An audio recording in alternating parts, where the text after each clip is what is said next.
예, 우리 어린이들이 오니까 정말 좋습니다. 여러분이 와서 정말 좋아요.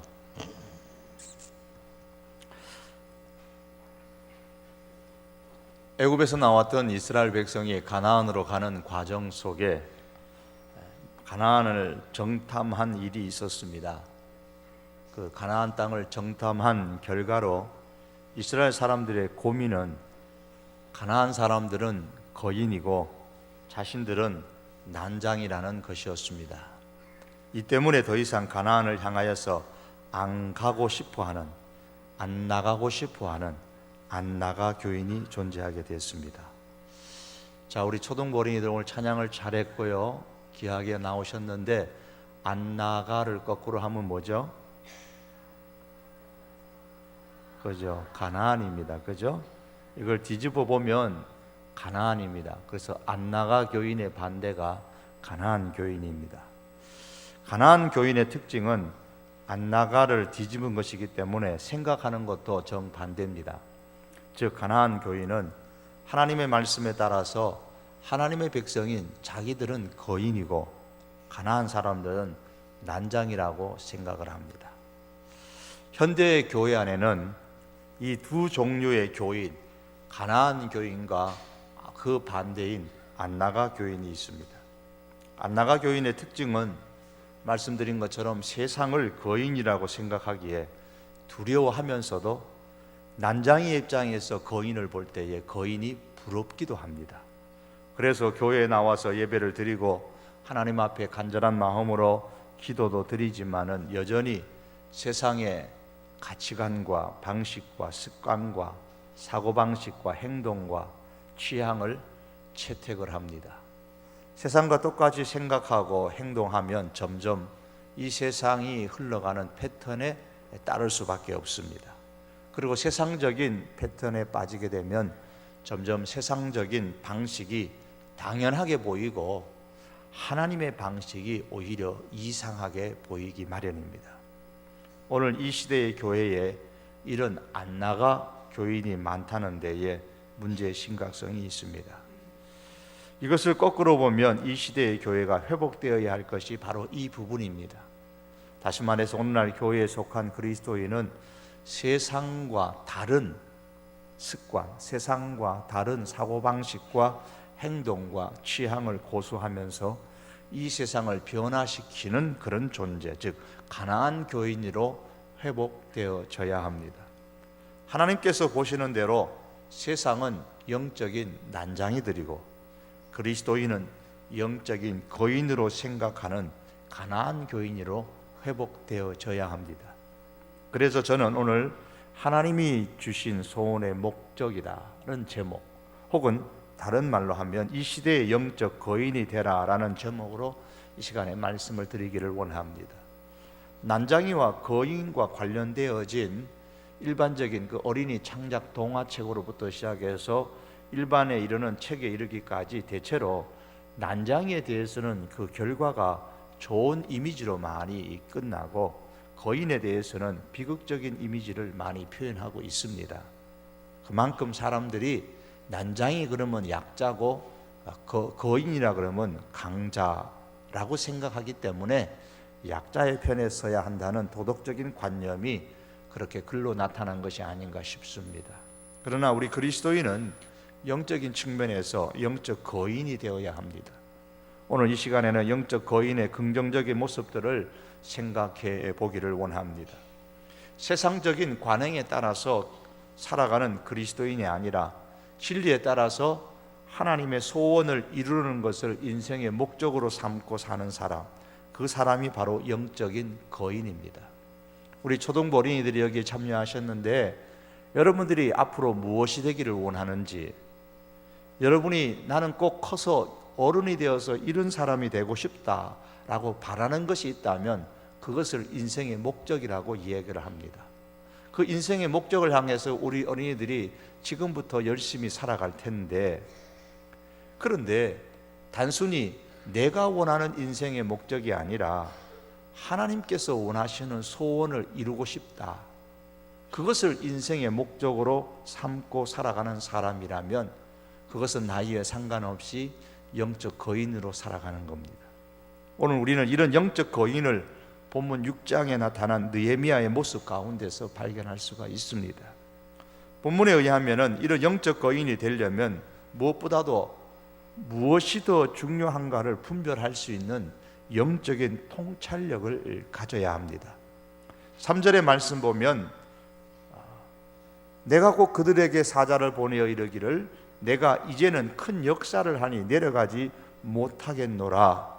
어찌하여 역사를 중지하게 하고 너희에게 내려가겠느냐라는 느헤미야의 말이 나옵니다. 한번 따라서 같이 한번 해보시겠습니다. 내가 이제 큰 역사를 하니 내려가지 못하겠노라. 어찌하여 역사를 떠나 중지하고 너희에게로 내려가겠느냐. 하나님께서 주신 소원을 이루어가는 우리의 마음과 열정과 믿음을 빼앗으려고 하는 많은 것들이 우리의 생활 가운데서 발생하게 됩니다. 때로는 그것이 오락일 수도 있고요, 게임일 수도 있고요, 운동이 될 수도 있고, 때로는 심각한 빠진 취미가 될 수도 있고요, 그것이 또는 인간관계가 될 수도 있고 매우 다양합니다. 하나님의 소원을 이루려고 방해하기 위해서 다가오는 이런 기회들은 대부분 보면 내가 좋아하는 것들이 매우 많습니다. 그러다 보니까 고민하게 되고 쉽게 하나님의 소원을 이루려고 하는 우리의 그 믿음의 방해를 받기가 쉽습니다. 따라서 무엇이 더 중요한가를 분별하는 영적 통찰력을 가지고 추진하는 것을 추진하고, 비록 좋은 기회가 제공된다고 할지라도 거절해야 할 것을 분명히 알고 거절할 줄 알아야 됩니다. 무엇보다 중요한 것은 하나님께서 우리 마음에 주신 소원을 중단 없이 이루어가는 것입니다. 2장에서 5장에 이르기까지 조롱과 위협으로 성벽 회복을 방해하던 방해꾼들은 성벽이 거의 완성된 시점에 왔다는 그런 소문을 듣게 됩니다. 그 소문을 듣고서 더욱더 방해를 시도합니다. 오늘 본문 6장 1절 하반절에 보면 그때는 내가 아직 성문에 문짝을 달지 못한 때였더라는 말씀이 나오는데, 이 말씀은 성벽 회복이 거의 다 완성되어 간다는 말입니다. 이제 성벽에 문짝만 달면 완성되는 그런 시점입니다. 이 소식이 방해하던 산발랏을 비롯한 여러 다른 동조자들의 귀에 들어가게 됩니다. 이 소식을 듣고서 오늘 본문에 보면 세 가지 방법으로 계속해서 방해를 합니다. 그 첫 번째 방법이 뭐냐면 만나서 협상하자라고 제안을 합니다. 2절의 말씀에 그 내용입니다. 서로 만나자는 제안입니다.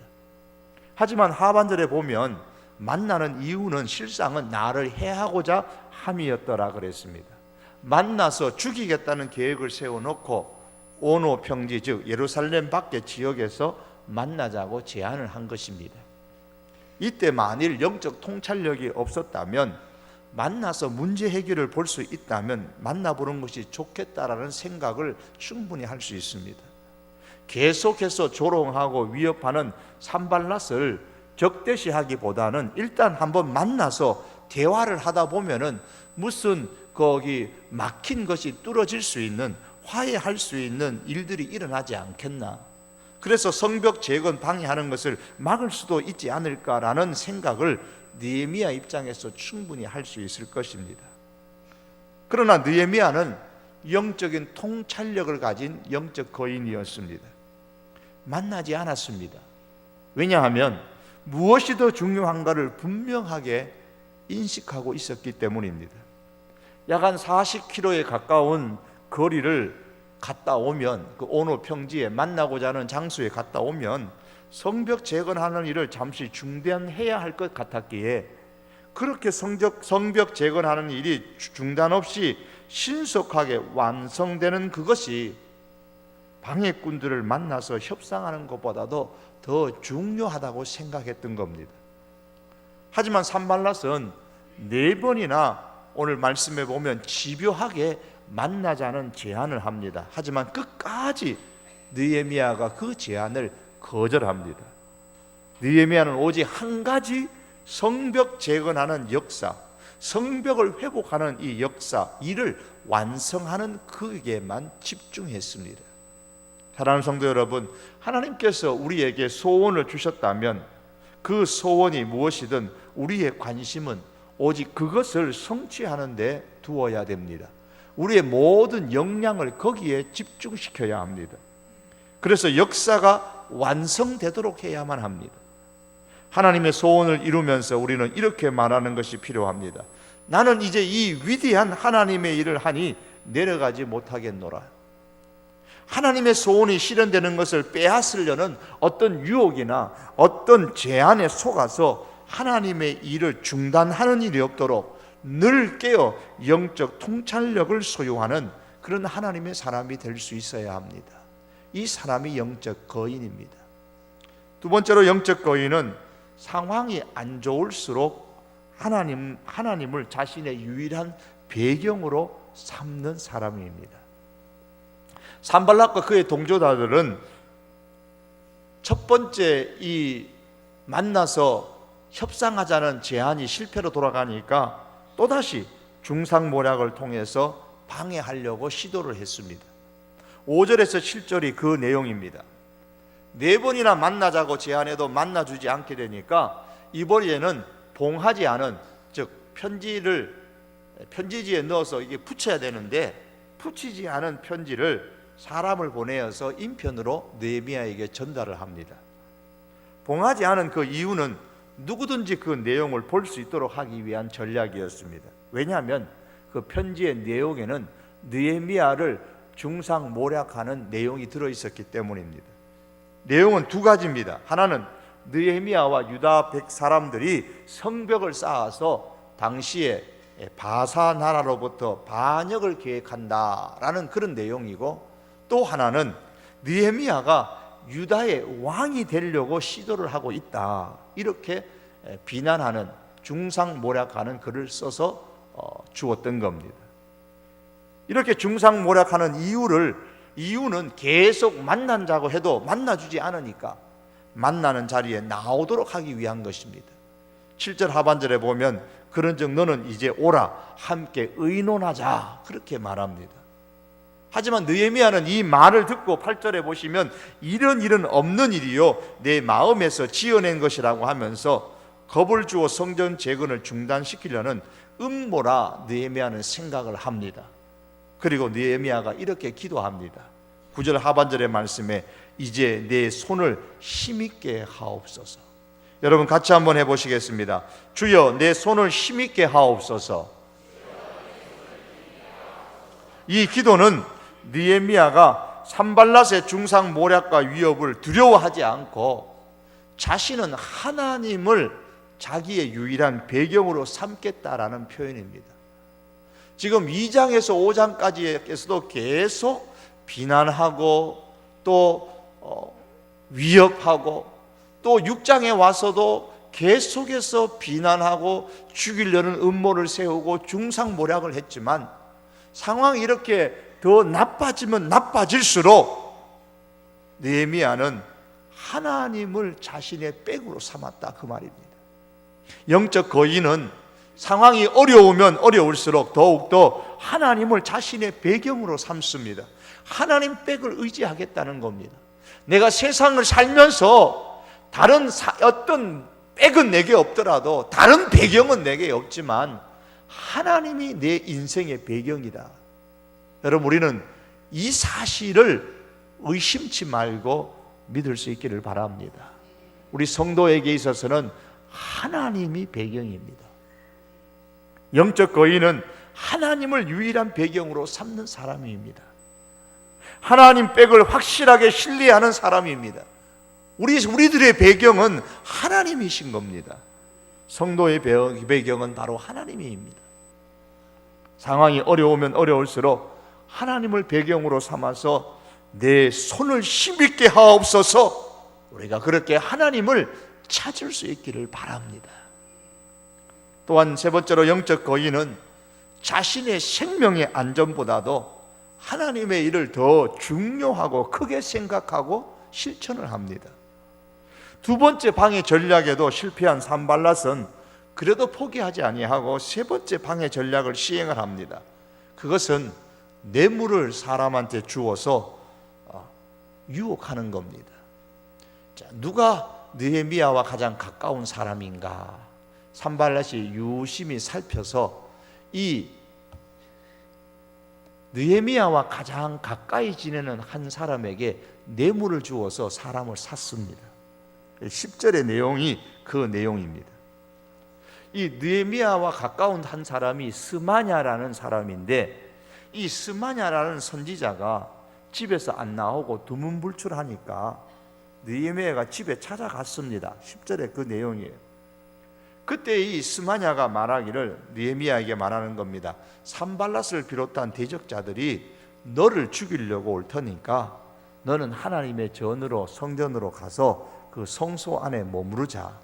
그렇지 않으면 밤에 와서 그들이 너를 죽일 것이다. 이렇게 말을 합니다. 스마냐가 두문불출을 한다는 소식을 듣고 느헤미야가 그 집에 찾아갈 정도로 이것을 보면 꽤나 친밀한 사이인 것이 틀림없습니다. 더욱이 스마냐는 선지자였기 때문에 선지자가 이렇게 말하는 것을 들으면 느헤미야 입장에서는 정말 그런가? 굉장히 자신을 위하는 것처럼, 진실인 것처럼 그렇게 받아들일 것입니다. 그런데 11절과 12절에 보면 이렇게 말합니다. 깨달은즉 하나님이 주신 말씀을 예언하는 것이 아니고 산발락과 도비아로부터 뇌물을 받고 예언한 것이었다라는 사실을 느헤미야가 후에 깨닫습니다. 왜 뇌물을 주었다고 말합니까? 느헤미야를 두렵게 해서 성소에 들어가게 만드는, 당시에 제사장도 아닌 사람 느헤미야가 성소에 들어가는 것은 율법을 범하는, 죄를 범하는 것이거든요. 그래서 죄를 짓게 만들어서 그걸 빌미로 삼아서 악한 말을 만들어 느헤미야에 대한 비방을 유다 사람들에게 다 퍼뜨리도록 그렇게 하려는 계획이었던 겁니다. 산발랏은 이렇게 뇌물로 사람을 사서까지 느헤미야를 무너뜨리고 성전 회복을 방해하려고 했습니다. 이때 느헤미야가 어떻게 했습니까? 스마냐가 거짓 예언을 한다는 것은 후에 깨달은 것이고, 처음 10절에 제안을 받았을 때는 느헤미야는 거짓말이라는 생각하지 않은 채에 본래 자신이 갖고 있는 마음을 그대로 스마냐에게 말했습니다. 그게 11절입니다. 그 11절의 내용은 이런 말입니다. 내가 지금 중요한 일을 하고 있기 때문에 내 생명을 보호하기 위해서 내가 성소로 들어가면 안 된다. 내 생명의 안전보다 더 중요한 큰 일이 성벽 재건하는 일이다. 그 말입니다. 이 말 속에 느헤미야는 자기 생명의 안전보다는 성벽을 회복하는 일을 더 중요하게 생각했습니다. 왜요? 성벽을 회복하는 그 일은 하나님의 뜻이요, 하나님께서 자기에게 주신 사명으로, 즉 하나님께서 이루어시기를 원하시는 하나님의 소원으로 느헤미야가 받아들였기 때문입니다. 자신의 생명의 안전보다도 하나님의 일을 더 크게 중요하게 여기는 평소에 그 느헤미야의 신앙이 뇌물을 받은 자의 유혹에 넘어가지 않도록 만들었던 것입니다. 사랑하는 성도 여러분, 하나님의 일을 할 때에 가장 두려운 것이 무엇입니까? 손해보는 것에 대한 두려움도 있을 것이고, 때로는 삶의 안전을 잃을지도 모른다는 그런 두려움도 일어날 것이고, 때로는 사람들로부터 내가 소외를 당한다는 두려움도 있을 것이고, 다양한 두려움들이 우리에게 주어질 수 있습니다. 그럴 때에 그로 인해서 모든 일을 잠시라도 중단하고 싶은 그 충동이 들 수가 있습니다. 그때마다 우리가 꼭 기억해야 할 것이 이것입니다. 하나님의 소원을 이루는 것은 위대하고 큰 일이다. 이것은 내 생명의 안전보다도 더 중요한 일이다라는 사실을 내 마음속에 각인시키는 것입니다. 영적인 거인은 자기 생명의 안전보다도 하나님의 일을 이루는 것을 더 중요하게 여기고 더 크게 생각하고 실천하는 사람인 것입니다. 산발랏을 비롯한 방해꾼들의 집요한 방해가 6장 본문에서 지금 계속되어 왔습니다. 살해를 계획하고 만나자는 협상 계획을, 또 중상모략을 위한 편지를 보내고 죄의 올가미에 걸어 비방하려고 뇌물을 주어서 사람을 사기도 하고 느헤미야를 넘어뜨리는 이런 방해는 끊이지 않고 계속되어졌습니다. 사랑하는 성도 여러분, 성전 회복이 산발락과 도비아를 비롯한 여러 사람들이 가장 싫어했던 것처럼 영적인 회복은 사단이 가장 싫어하는 것입니다. 내 기도가 회복되어지고 예배가 회복되어지고 내 신앙이 회복되어지는 이런 회복의 일들은 사단이 가장 싫어하는 것입니다. 그리고 사단은 자신이 싫어하는 그런 것들이 이루어지지 못하도록 하기 위해서 끊임없이 집요하게 오늘날도 우리들을 방해합니다.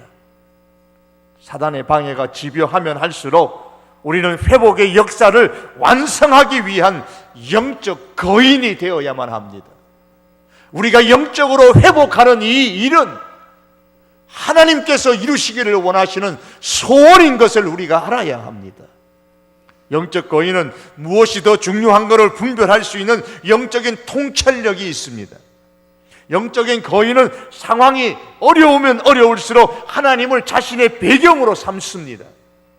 영적인 거인은 자기의 생명의 안전보다도 하나님의 크고 중요한 일을 이루는 것을 더 소중하게 생각하고 실천합니다. 그래서 반드시 이 영적인 회복을 이루어 갑니다. 그리고 오늘 본문에 의하면 영적 거인에게 나타나는 또 한 가지 특징이 있는데, 그것은 하나님의 일을 마친 이후에 사람이 아니라 그 일을 하나님께서 하셨다는 사실을 고백하는 사람입니다. 그 내용이 6장 15절에서 16절 말씀에 나오고 있습니다. 이 말씀은 성전 회복이 완성되었다라는 내용입니다. 이때가 말씀해 보시면 기원전 10월 2일인데 엘리럴, 즉 2일인데요 445년 10월 2일입니다. 예루살렘 성벽을 완성하는데 며칠이 걸렸습니까? 오늘 15절에 보니까 52일이라 그랬습니다. 2달이 채 걸리지 않았습니다. 많은 비난과 조롱과 위협과 그리고 내부의 원망과 미약한 장비에도 불구하고 아주 빨리 이 성벽을 재건했습니다. 이 일을 위해서 느헤미야가 자신이 할 수 있는 모든 역량을 최대한으로 다 집중시켰다는 겁니다. 비행기가 하늘로 이륙할 때는 어쨌든 어떤 비행기든 간에 자신이 낼 수 있는 최대 출력으로 속도를 내어서 공중으로 1만 미터 이상까지 쫙 올라가야 됩니다. 최대 출력을 내어서 속도를 높여야 됩니다. 그렇지 않으면, 그렇지 못하고 올라가지 못하면 아주 중대한 위험한 사고가 발생할 가능성이 매우 높습니다. 우리가 하나님의 일을 하고 회복하는 역사를 이루어갈 때는 가장 신속하게 이 일을 이루기 위해서 우리는 최대한 우리가 할 수 있는 모든 역량을 다 여기에 집중시켜야 됩니다. 느헤미야는 오직 이 일에 집중했기 때문에 산발랏의 그 모든 유혹에도 흔들리지 아니하고 그 유혹에 넘어지지 아니하고 성벽을 신속하게 완성시킬 수가 있었던 겁니다. 그랬더니 어떻게 됐습니까? 모든 대적과 주위에 있는 이방 족속들이 이를 듣고 다 두려워하여 크게 낙담하였다. 그렇게 16절 말씀에 나옵니다. 세상이 감당할 수 없는 영적인 거인이 된 것입니다. 세상을 이기는 영적 거인이 된 것이에요. 하나님의 일을 이루었을 때에 우리가 기억해야 할 것이 있습니다. 내가 기도의 회복이 일어나고 예배의 회복이 일어나고 신앙의 회복이 일어나고 교회의 회복이 일어났을 때에 우리가 기억해야 될 중요한 것 하나는, 주변에 믿지 않는 사람들조차도 이 일은 사람이 아니라 하나님께서 이루셨다는 것을 깨닫게 하는 것입니다. 사람들은 성벽 회복을 느헤미야가 이루었다, 이 역사를 이스라엘 백성이 이루었다, 그렇게 말하지 않았습니다. 누가 이루었다고 했습니까? 16절 하반절에 그들이 우리 하나님께서 이 역사를 이루신 것을 알미니라 그랬습니다. 하나님이 이루었다는 것을 알았다는 겁니다. 그들이 누구 있습니까? 바로 성벽 재건을 방해했던 산발랏을 비롯한 그의 동조자들입니다. 이게 중요한 겁니다. 우리가 성취한 일이 하나님의 도움으로 말미암아 하나님께서 이루셨음을 세상 사람들의 눈에 띄어야 하는 겁니다. 그리스도인은 성공한 이후에 내가 이루었다, 아니면 누가 사람 때문에 이루어졌다라는 말을 하거나 듣는 것을 원하지 않아야 합니다. 이 일은 하나님이 이루셨다는 말을 들어야 하고, 또 그런 말이 나올 수 있도록 만들어야 합니다. 우리 초등학생들이, 어린이들이 참여했습니다만, 이 어린이들이 자라서 이 땅에서 선한 영향력을 끼치는, 이 국가에서 선한 영향력을 끼치고, 이 세계에서 선한 영향력을 끼치고, 교회 안에서 선한 영향력을 끼치는 그런 위대한 사람들이 되어졌을 때에, 주변의 사람들이 바라볼 때에, 이 어린이들이 스스로 생각할 때에, 누가 이렇게 만들어내야, 아, 똑똑해서 그렇구나, 그게 아닙니다. 하나님께서 이루셨다. 내가 오늘 이렇게 된 것은, 내가 이 한국 땅에, 내 세계에 영향력을 끼치는 사람이 된 것은, 이 성도교회가 영향력 있는 교회가 된 것은 사람이 한 것이 아니라 하나님이 이루신 일이다. 우리가 그렇게 고백할 수 있어야 되고, 그렇게 사람들이 고백할 수 있도록 만들어야 합니다.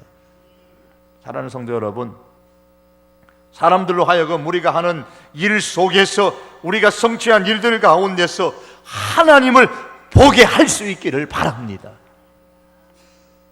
이것이 바로 세상 가운데서 영적 거인으로 살아가는 겁니다.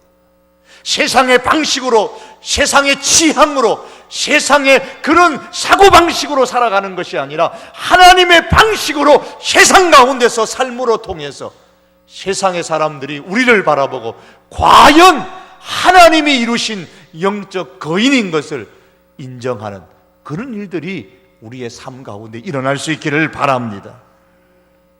비그리스도인들은 일의 성취를 통해서 자신의 능력이나 자신의 어떤 진면목이 드러나는 것을 원하겠지만은, 우리 그리스도인은 하나님이 드러나도록 해야 합니다.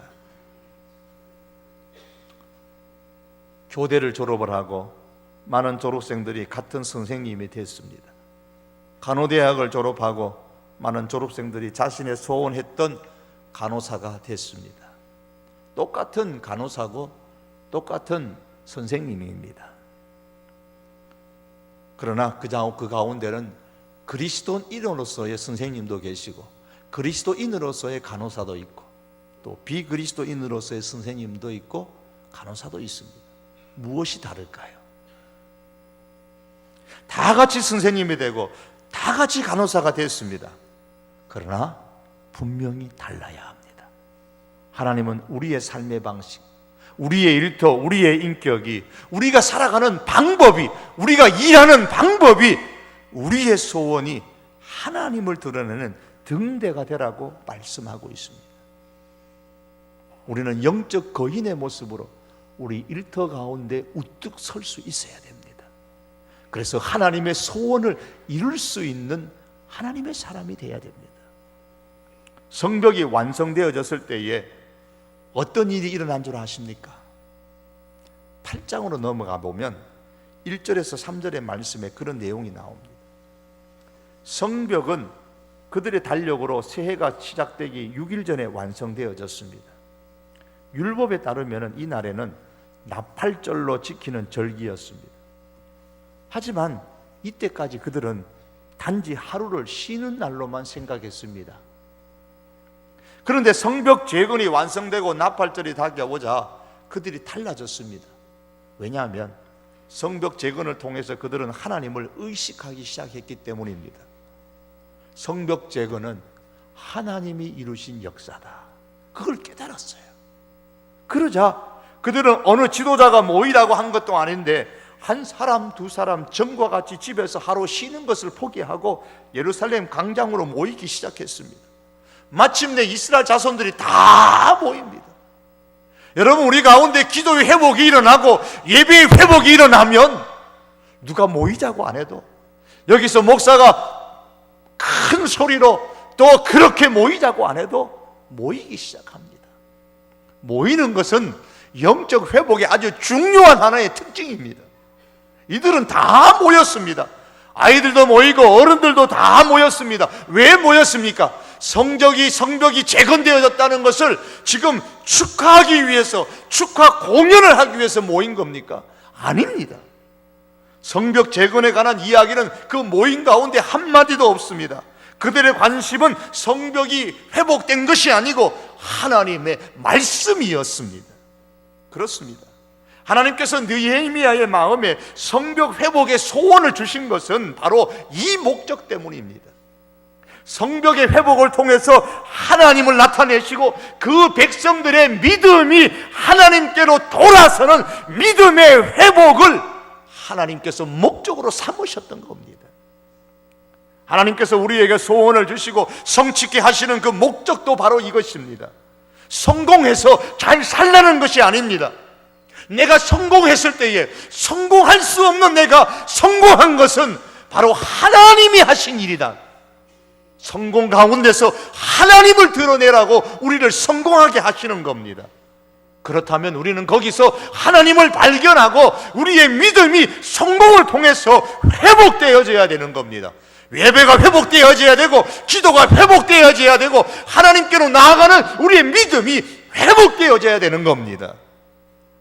그런데 어리석은 사람은 성공하기까지는 하나님을 붙잡습니다.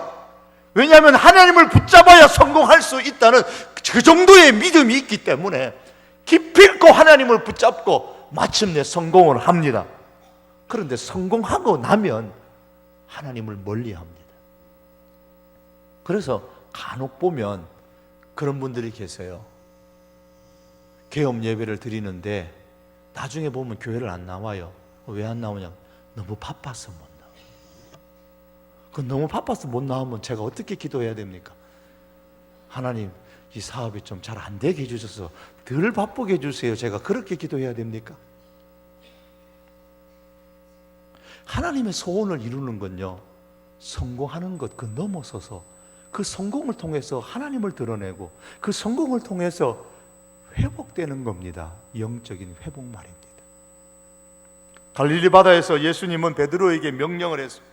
깊은 데로 가서 그물을 던지라고 했습니다. 말씀을 순종해서 던졌더니 2배에 가득하게 고기가 잡혔습니다. 어부에게서 고기가 2배로 잡혔으니 얼마나 성공입니까? 지난밤에는 한 마리도 못 잡았는데 말입니다.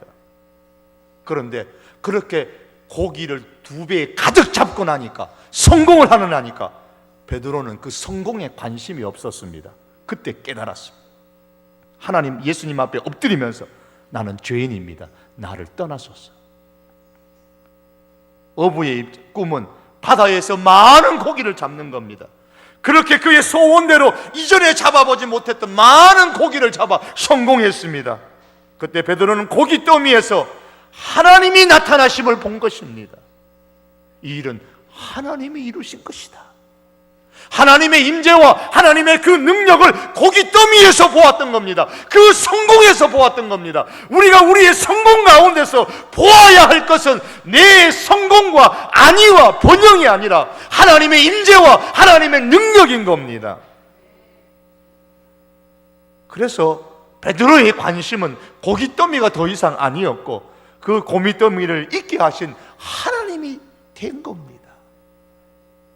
우리의 품은 소원이 이루어졌을 때에 우리 역시 이렇게 되어져야만 됩니다. 우리 어린이들이 정말 내가 원하는 소원이 이루어졌을 때에 우리가 정말 되어야 될 것은 이 일은 하나님이 이루신 것이다. 그리고 하나님을 더 붙잡는 겁니다. 하나님께서 우리 교회를 통해서 이루시기를 원하시는 회복의 역사가 신속하게 진행될 수 있도록 우리가 느헤미야처럼 온 힘을 다 함께 기울일 수 있기를 바랍니다. 이를 위해서 우리가 기도의 회복이 일어나야 되고 예배의 회복이 일어나야 되고 우리의 믿음과 은혜의 회복들이 일어나야 됩니다. 그리고 하나님께서 소원하시는 회복이 다 이루어졌을 때에 사람이 아니라 하나님께서 하셨음을 고백할 수 있는 영적 거인들이 될 수 있기를 바랍니다. 말씀을 맺겠습니다. 사랑하는 성도 여러분, 하나님의 말씀에 따라 믿음으로 가나안을 향하는 가나안 교인이 있습니다. 반면에 세상을 거인으로 보고 하나님의 말씀에 따라서 앞으로 가지 않겠다는 안나가 교인이 있습니다. 이들의 차이점은 하나입니다. 하나님은 하나님의 사람들을 거인으로 여기시고 세상을 난장이로 보고 계시는데, 안나가 교인은 세상을 거인으로 보고 하나님의 사람을 난장이로 보면서 앞으로 안 나가겠다고 고집하는 겁니다. 그러면서도 세상이 부러워서, 그 거인이 부러워서 세상에 안주하고 세상의 방식을 따라가고 싶고 모방하고 싶어서 그것을 택하는데 매우 익숙하게 젖어 있는 사람들입니다. 이제 우리가 안나가 교인의 모습을 버리고 가나안 교인의 모습으로 회복할 수 있기를 바랍니다. 회복의 길은 우리가 모두 하나님의 소원을 이루는 영적 거인이 되는 데 있는 겁니다. 영적 거인은 무엇이 더 중요한가를 분별할 수 있는 영적 통찰력을 갖는 것입니다. 영적 거인은 상황이 어려우면 어려울수록 내 배경은 하나님인 것을 고백하는 사람입니다. 영적 거인은 자신의 생명보다도 하나님의 크고 중요한 일을 이루는 그것을 더 소중하게 생각하고 실천하는 사람들입니다. 영적 거인은 하나님의 일을 성취한 이후에, 아니 내가 이 땅에서 성공한 이후에 사람이 아니라 하나님께서 하셨음을 고백하고 하나님을 드러내는 사람들입니다. 저와 여러분들이 이런 영적 거인으로, 가나안 교인으로 살아갈 수 있는 하나님의 백성들 될 수 있기를 주님의 이름으로 축복합니다. 기도하시겠습니다. 여러분이 한번 기도하시겠습니다. 하나님, 이 시대에 영적 거인이 될 수 있게 해주십시오. 이 시대의 영적 거인이 되게 해주십시오. 무엇보다 하나님, 무엇이 정말 더 중요한가를 깨달아